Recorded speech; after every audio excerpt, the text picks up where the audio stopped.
This is Chefs Inc. News Podcast. News for chefs, created by chefs. Most restaurants don't die because the food is bad. They die because the concept is confused. In 2026, if your restaurant cannot explain who it is, how it makes money, and why guests should come back, it is already in trouble. Guten Tag, chefs, and welcome to Chefs Inc. News. News for chefs, created by chefs. And before we touch the microphone, we do the homework. At Chefs Inc. News, every serious topic starts with deep research. Operator reports, consumer behavior, off-premise trends, and real restaurant openings on the ground. No trend fluff, no recycled noise, just signals you can actually use. Ja, genau.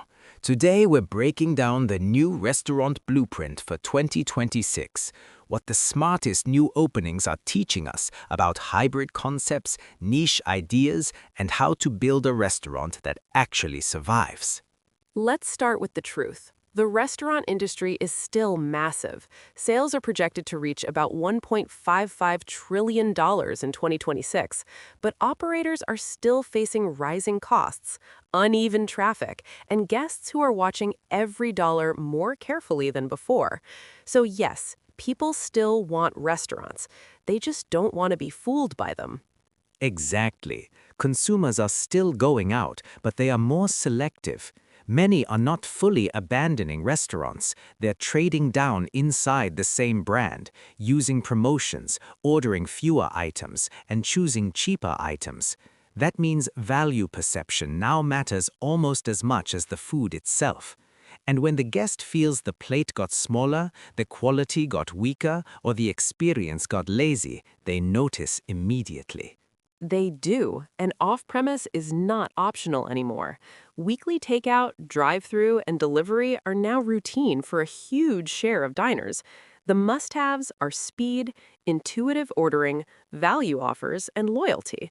So if a restaurant is beautiful in the dining room, but broken in pickup, it is only half designed.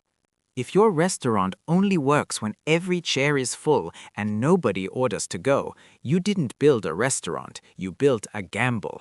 Now here's the good news. Some operators are not guessing, they're adapting, and the openings from 2024 and 2025 are showing us the loopholes. Loophole number one space, multiple day parts. Look at Cafe Yaya in Chicago. It runs as a pastry and coffee counter service cafe by day, then turns into an evening a la carte dinner spot with wine, cocktails, and even a private event room. Same address, more occasions, better use of the rent. Wunderbar. That is a room working a double shift instead of sleeping half the day. Same pattern with highly likely ojai. Daytime cafe menu, nighttime dinner and cocktails.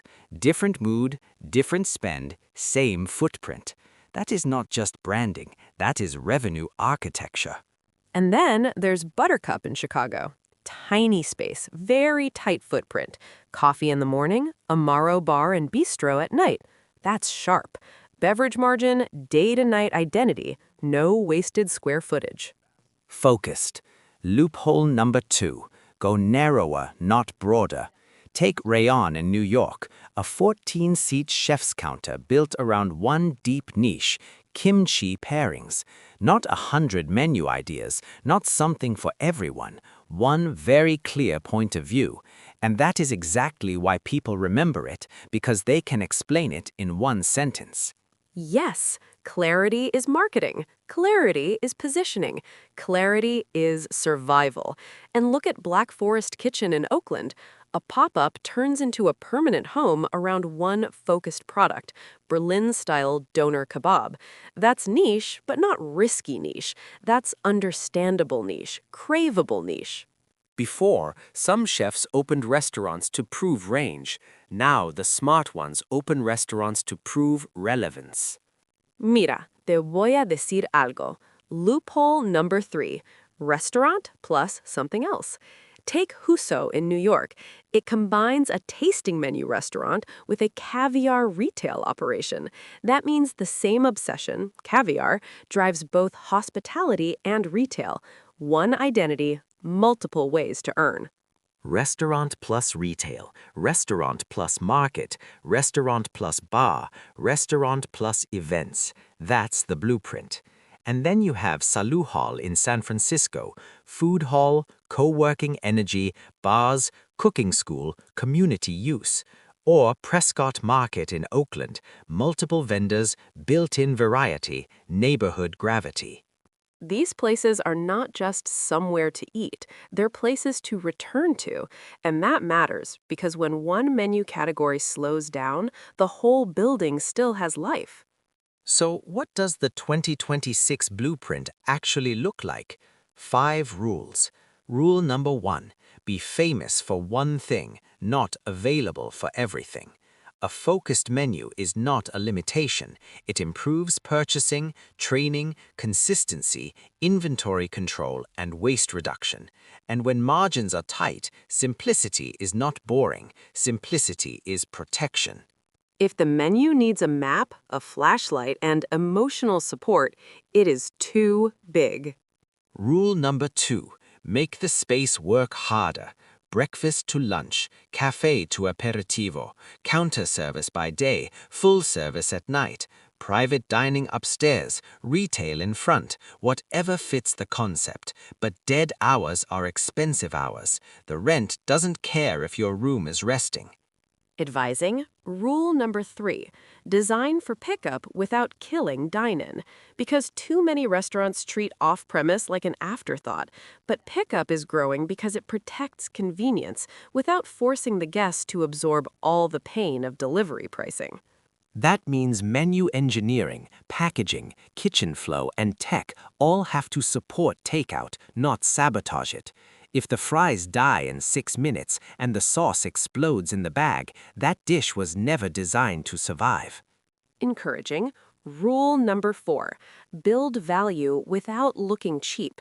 Guests still spend when they believe the restaurant respects them. That means quality, portion logic, flavor payoff, service that feels awake. Value is not only price, value is the feeling that the visit was worth it. Cheap is forgettable. Smart value is repeat business. And rule number 5, give people a reason to remember you. A signature product, a remarkable beverage program, a hyper-specific concept, a chef's counter, a day-to-night personality, a real sense of place. Whatever it is, it must be clear. Restaurants do not fail because the idea was too small. They fail because the concept was too blurry. That's the line.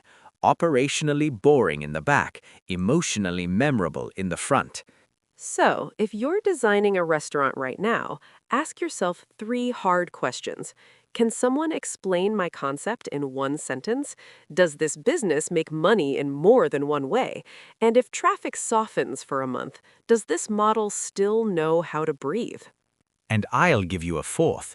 If you cut 30% of the menu tomorrow, would the restaurant become weaker or just more chaotic?